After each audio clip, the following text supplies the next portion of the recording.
seperti diketahui bahwa pemerintah melalui Kementerian SDM telah menyatakan bahwa produksi biji nikel di tahun 2026 ini sekitar 260 juta ton.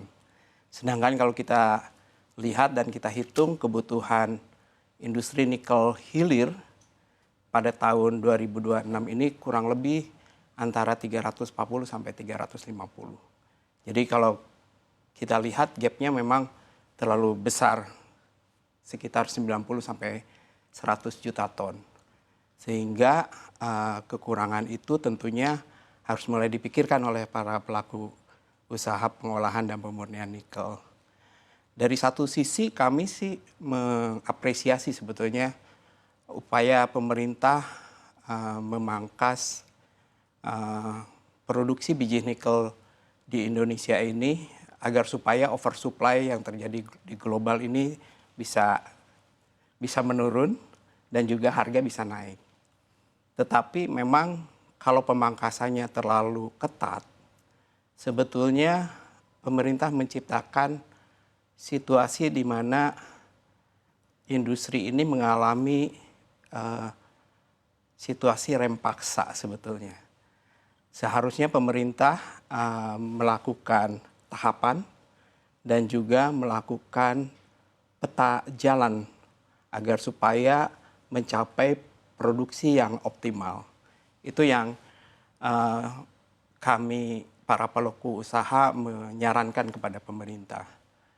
Kalau dari sisi dampak sebetulnya ada 3 hal yang mulai kami pikirkan dalam hal ini. Pertama adalah memang dengan pemangkasan produksi biji nikel di tahun 2026 ini akan mengurangi produksi nikel Indonesia di pasar global.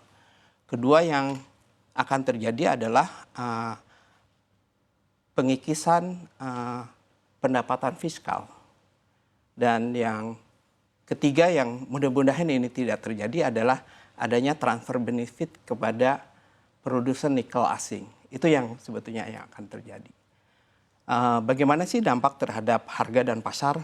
Itu mungkin pertanyaan besarnya ya.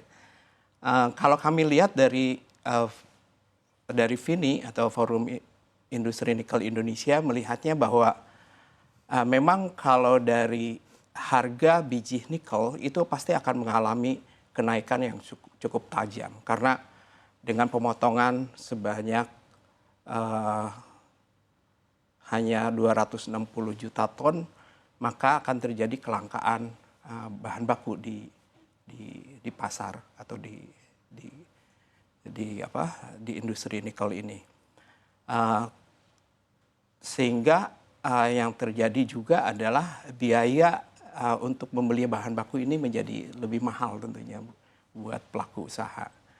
Kemudian siapa sih yang diuntungkan? Yang diuntungkan sebetulnya kalau kita lihat kondisi saat ini memang harga global mengalami penguatan ya sejak beberapa waktu yang lalu, terutama pada saat Indonesia mengumumkan bahkan akan melakukan pemangkasan produksi biji nikel di tahun 2026.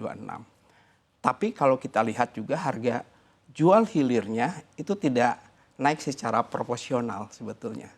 Sehingga apa yang terjadi, Indonesia harus mengeluarkan biaya lebih mahal, volumenya kecil, kemudian keuntungan harga global itu terjadi di luar Indonesia.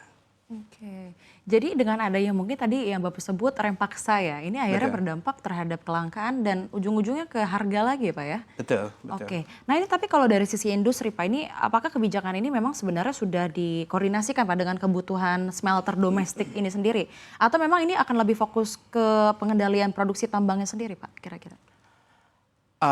Kalau kita lihat sebetulnya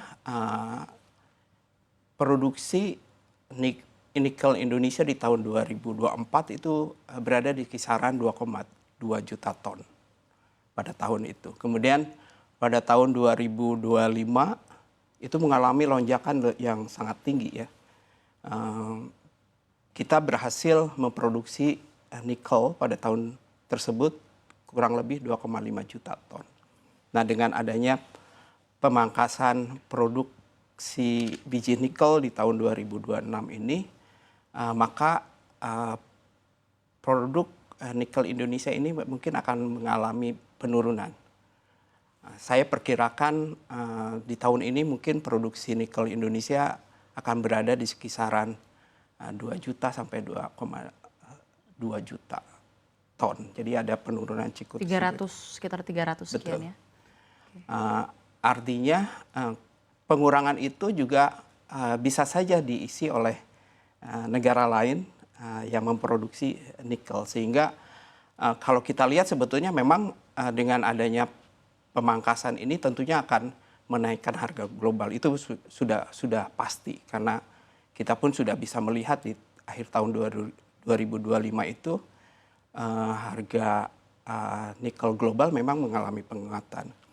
Tapi juga harus hati-hati, karena kalau harga nikel ini terlalu tinggi, maka smelter-smelter yang dulunya berbiaya mahal, terutama di negara seperti Australia, Kanada, kemudian juga di Rusia, itu mereka akan mendapatkan keuntungan dari kenaikan harga yang sangat tinggi tersebut, di mana smelter tersebut bisa beroperasi lagi dan mengisi kekurangan atau kekosongan yang diproduksi yang ditinggalkan oleh Indonesia.